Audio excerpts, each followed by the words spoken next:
to show off our new toy. We bought something new, like actually yesterday. I don't know if you guys know, but for a while I've been using an AYN Loki. It's a gaming PC handheld by a company called AYN. They also make an Android device called the Odin, which is significantly more popular, and it's got support.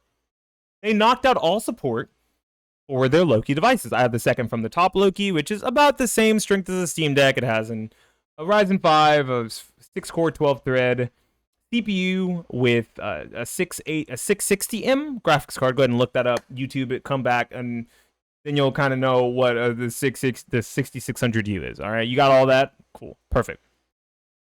I had some issues with it. I really liked the device ergonomically, weight-wise, size-wise. I was a big fan. I liked the Loki Command Center software. I had no issues with it, truly. I had an issue with having two of them. I had two different Loki devices. My hands are down here. My hands are also up here. Whatever. Two different Loki devices. Both of them gave me issues. The SD card slot on the Loki Mini Pro, which is the second from the bottom model, or third from the bottom model, Zero, Mini, and then Mini Pro, didn't have a working micro SD card slot. It actually would make games, even games as small as something like a Castle Crashers or Cat Quest, if you know what Cat Quest is. Hopefully you guys are Cat Quest fans. Or Vampire Survivors, sometimes lag. Which is weird, because those games are very small, very lightweight, easy to run. They would lag off with a micro SD card. Or freeze. Very heavily freeze for a few seconds. It was insane. So I thought, yeah, I like everything about this device except for the power and the micro SD card slot not working. Let me go to the next model. I moved up to the 6600U model, which I think was probably my best purchase like ever of all time outside of Arcade 6. Like I was like, whoa, this opened the world of PC gaming to me in a handheld form. Truly, because I could play like almost all of my games. It ran Tekken 8, it ran Street Fighter 6 at lower settings at 720p, but they ran. Fortnite ran. Awesome. All of those things. But it had an issue where the SSD in it, the M.2 SSD, something happened to it. Broke during a Windows installation, broke during a graphics driver install. Something in it corrupted the shit out of Windows. And Windows would not work on that SSD anymore. The SSD itself was completely compromised. I couldn't even install Bazite or any Linux distro onto it. So I had a homie who luckily hooked me up with a smaller 256GB SSD, and I put Chimera OS on it, which is a Linux distro that feels very similar to SteamOS. The front end is basically just SteamOS or Steam Big Picture Mode. If you've ever heard of it, basically the same thing as the Steam Deck UI, which I really liked. I wasn't a hater. I was a big fan of it, but I lost access to a lot of my games that I have on Epic Games, a lot of the games that use invasive anti-cheats that only work truly on Windows. So I did a thing. That was all the exposition before. Yes, I went on an evil villain monologue exposition. I did a thing. I bought a new gaming handheld.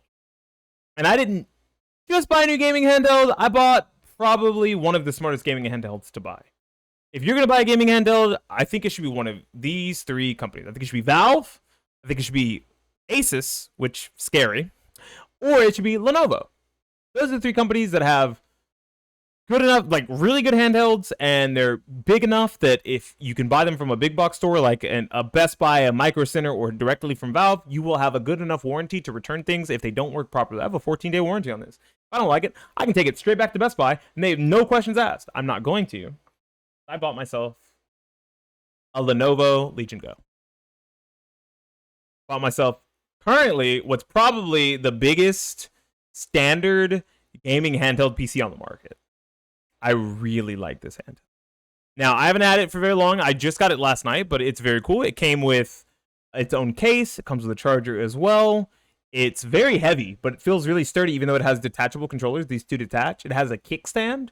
You can actually set it down and maybe connect a controller to it yourself, right? Just connect a controller and boom, play just like that. It has the same chipset as the ROG Ally, so it has the Z1 Extreme, or basically the Ryzen 7 7840U.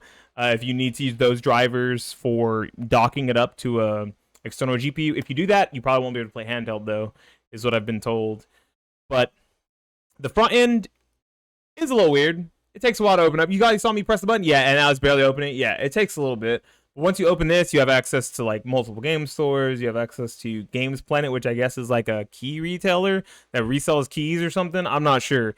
But then you also have your library of all the games you've downloaded and installed through certain launchers, right? Like it'll show me here, you know, Borderlands, which I have installed through Steam. It shows me Fortnite, but for some reason it shows Fall Guys, really funny. Horizon Chase 2 installed through Epic. It has like a bunch of games, right? And these are all the games I've installed so far. And all the ones that I've tried to play have ran really well. Right? They don't run at 1600p. I don't know why they made the screen for this device so big. If this was like 1200p, it would have made way more sense. But unfortunately, if it was 1200p, you wouldn't be able to perfectly integer scale to the same resolution as the Steam Deck, which is 1280 by 800, which is actually what I'm currently using. I have my device set to, if you see there, 1280 by 800. Damn, I did that so fast you guys couldn't see it. Yeah, 1280 by 800. Those are the three resolutions you can do: 1280 by 800, 1920 by 1200, or 2560 by 1600. And your refresh rate options are 144 and 60 hertz. You have all of your Loki Command Center stuff with these two buttons. Right, this will show you the desktop, or it'll open Legion Space. If I don't like Legion Space, it's fine. I'll just use Play Night instead. And then on the other side, you have your quick access menu. If it would open, quick access menu, which is way more useful. I think the quick access menu is great. It's where you get access to changing your RGB LEDs, or changing your power profiles and your volume and your brightness, like that. Boom. Turning on your Wi-Fi and Bluetooth. And all of it is navigatable by controller, which is something you couldn't do with the Loki Command Center. It put this little wheel on the screen, or it put like buttons you had to tap, and you could tap them, but you couldn't use the quick access menu if the touchscreen randomly fried because Windows, right? You just have to hard reboot the device. It comes with a touchpad as well, which is cool for navigating Windows. People said the touchpad sucks. I'm having no issues with the touchpad. If you have issues with your touchpad, you might have left the little skin on it. Well, I don't know what to call it, the little plastic that comes on it when it's brand new. But I didn't. I took it off, and yeah, I really like this touchpad. I think it's really solid. It makes it, you don't really need it. This is the only gaming handheld I've owned out of the three, the gaming PC handhelds, that I didn't get a mouse and keyboard when I set it up. I have, of course, already own a laptop. I have a standard mouse and keyboard here that I use for streaming. Here's my mouse. Boom. And I actually would just use a USB-C dongle, or like the little hub I have that I use on my laptop. I would set that up with each handheld, the other two that I've used. I set this up without doing any of that. I didn't need a keyboard and mouse. I just did it all natural. And the main reason why I got this is actually because I wanted to kind of future-proof myself. I wanted to have a handheld that would play everything that is out now currently that I like, right? I mean, I'm not worried about no Indiana Jones or anything like that. So because of that, this plays everything I wanted to, and I don't have to deal with potentially having to upgrade later. Right? I spent like $300 on the second Loki I got, $200 on the first, so a $500 all in. Luckily, I sold the first one. The second one I still have, might just keep it as a backup and as like a little Linux machine because it runs Linux instead of Windows. But this I got for $575, $580, right? Close to, let's just call it square at $600 for the 1 terabyte version of this, brand new from Best Buy on a flash sale, because it's normally $750 before tax. And I think that it was probably a really good purchase. I haven't had it long enough. This is like a first impressions. I guess I could run a game so you guys could see, right? But I think that I made a stellar purchase, like just a fucking killer purchase. What game should I play? What do you guys want to see? You know what game I really like, chat? I'm a big fan of RoboQuest. So let's boot up. I have to do a whole level if I boot up RoboQuest is the problem. Got a lot of games on here. Let's boot up some Horizon. Let's boot up some Gunfire Reborn. Right, and this is through Legion Space. I'm opening this through Legion Space. As you see, it then opens Steam. It just said Steam there. I might be able to flip this camera. Maybe you guys want me to do that. So let me go invert select. What the hell? Let me not do that. End cam. Invert. No. End cam. Transform. Is that right? Is that better? You guys can see it now, right? Okay. Yeah, unfortunately, the screen kind of gets washed out on cameras. I could probably turn the brightness down because I don't actually need it too high. There we go. So now you guys can see it. We can do a little bit of Gunfire Reborn and then call the first impressions video here. Exit that interface. Go straight to Spiritual Assault. Okay. It thinks I've never played the game before because I haven't opened it on this device yet. This is all just raw first impressions. The FPS number is actually in this top corner. I don't know if you guys are going to be able to see it, but it's there. Let me see if I can move this camera a little bit further in. There we go. It's not straight, but it's there. Yeah, all right. I mean, look, I'm doing the best I can. The sound quality, I will say now, the sound quality is significantly worse than I'm used to with my Loki devices, but and the sticks are smaller, but it's still a really nice and comfortable experience. Like, it's very nice.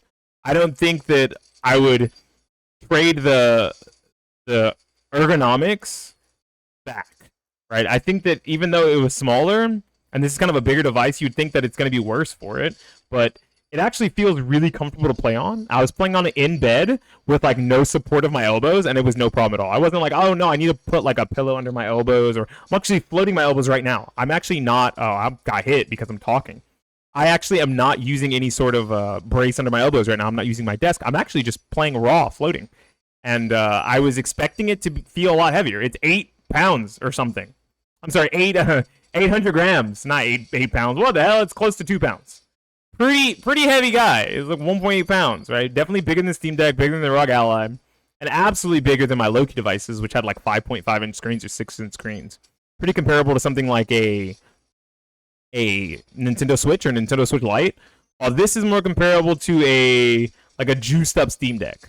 Because it has that touchpad, it's going to feel like one if I ever decide to use Bazzite on it, which I've heard good things about. I've heard Bazzite works really well on this device, so maybe I get a second drive or a bigger drive, like a 2 terabyte, and I do dual booting, right? That's something that you can always do with these Windows handhelds. If you really like the idea of keeping Windows, but you want to dick around with Linux for the purposes other than emulation, then you would dual boot like Batocera or something. But if you want emulation, you can actually run it straight off of a flash card or an SD card, I believe, and you can use something like I can't remember the name of it. There's one that runs straight off of an SD card slot, and it's really cool. I can't remember the name of it off the top of my head. I'm not a real Linux user yet. I'm sorry, guys, but this feels so smooth. We're getting like over 60 FPS most of the time. It looks like it's capped. Yeah, it looks like it keeps saying 60, so I believe we're capped. There is one weird thing about this device. The start buttons are down here. They're down here. Both start buttons are down here because they just decided that they wanted your Legion buttons up here, which is very awkward. If you like pick up a regular, you'll notice that your buttons for start and select are up at the top in the middle, right? So basically the same spots they would be here, right? So now these feel very intrusive. They're kind of in the way because now you're going to open up Legion Space or the quick access menu when they could just be down here. You can remap them, which is really nice, but until you do that, it's a weird, frustrating out-of-the-box experience when you first start gaming. Your volume up and down buttons are up here, big-ass exhaust vent, and one big, very, very large intake fan. Boom, big intake fan. It also has a second USB-C slot on the bottom. I don't want to hold this weird, but there it is. 2 USB-C slots, which is pretty cool if you're one of those people who wants multiple. I don't really think it matters that much. I do think like having a USB-C and a USB-A would have been better, but 2 USB-Cs, I guess, like same functionality. I'm gonna see if I can turn off my VSync's off. But I have a frame rate cap, so let's turn off the frame rate cap, right? Let's see how crazy this can get. Yo, wet and wild we're gonna get here. Oh my gosh, we're peaking 100. We were in the 80s, and I saw it peak at about 100. That was awesome. Now we're back in the 80s, yeah, 70s to 80s. So I guess if like there's nothing super crazy going on screen, we'll get something like 100 FPS. I'm trying to keep it close for you guys so you guys can see it. Because I mean, I can see it just fine, but of course you guys need to be able to see it as well. It's very smooth, right? Not having that VRR is kind of weird. Like, this definitely could have been a device that instead had a 120 hertz refresh rate and had VRR instead of having 144. But I guess it works out for games like this, right? Where you don't really feel like I haven't felt any big like frame drops. I'm sure in games that are way more graphically intensive and demanding, something along the lines of like the Indiana Jones game or Avatar: Frontiers of Pandora, all that stuff. Those games are going to feel way more demanding, so you're probably going to want those things. I don't need those because those aren't the kinds of games I'm playing on my handheld, right? I will try Remnant 2. I'll try some of the heavier games. I'll try the Tekken 8s, the Street Fighter 6s, the Remnant 2s. I'll try games that I own that are kind of heavy if you guys are interested. But the device itself feels so nice in the hands. I'm making sure to float my elbows just for you guys, like so you can be like, oh, is it really heavy? I saw a YouTube comment on one of the reviews I watched that said that there's no way this device could feel ergonomic and easy to carry when they have a hard time carrying a Nintendo Switch for more than 10, 15 minutes at a time. And the first thing I thought was that's not the device's weight, that's the device's ergonomics. That is the fact that it's a super flat and gross feeling device, while this, on the other hand, has very nice bumps on the back. It has these really nice grips that your whole palm kind of holds on to. I got big ass hands. Like, I'm fucking 6'2", and I got big hands, and this doesn't feel wobbly like a Nintendo Switch would. This feels really fucking good. And it has a solid connection. I could just keep playing, but I probably shouldn't. So, like, I should back out of this shit now. Maybe let me try to kick some ass first. Hold up, chat. We're gonna cook. We're gonna cook. I haven't even taken any of my. I have 7 rewards, but I haven't taken any of them. I'm trying to cook. Hold up. I'm cooking, chat. I'm getting my ass beat. I'm no longer cooking. This is a lot of cats. They said there's too many chefs in the kitchen, and I'm the chef. Oh, I'm fucking dead. It's over. GG's. Yeah, I kind of got stuck in a corner there. And that's my fault. Albi looks so mad at me. My bad, bro. I did not mean to get you killed. Anyways, we'll hit give up. That was fun, though. I wasn't playing super hard because I'm also playing for the camera and stuff. John's excuses, you know. But it feels really good. It feels super smooth. It's really nice and heavy, and I really love the kickstand. The idea of the kickstand is really cool because you can prop it up off to the side like that and be playing it. Well, maybe not in this angle, of course, but say you're sitting next to your wife or your girlfriend, your kids on the couch. Get your controllers, detach them, boom, slide them onto one of the 3D printed grips or something that you can find on Amazon or Etsy. Boom, slide it on, and it's like you have a little mini tablet that you're playing games on. And this actually is basically just a really thick, big Windows tablet. Very thick Windows tablet, and that's why the UI feels so good on it. It is not native landscape. It's native this way, not native this way. So some older games might have issues, but luckily I'm not playing games that are 50 years old. I'm only 30. Calm down. I like this device a lot. I don't really know what else to say about it in a first impression style video, other than it's nice, it's heavy, it's got good weight, it has 2 USB-C ports, it comes with a case and charger, which is really nice, especially because the case is very thick and premium. It feels really good. It has a trackpad, it has all of the controls you'll need, it has remappable buttons and software, tons of them all over the place, with an FPS mode where you like stick one of the controllers and use it like a vertical mouse. Very neat. Maybe I'll try it at some point. I like this device. Hopefully I'll have better things to say in like a full review. Maybe I'll do one in a couple weeks. So yeah, if you guys watch this video, this is my first experience with like a real big name brand handheld. I got myself a Lenovo Legion Go. Do you have a gaming handheld? Which one? Leave it in the comment section down below. Are you looking to get a gaming handheld? Did I convince you in my excitement of just finally really being able to play this thing after having it fucking update?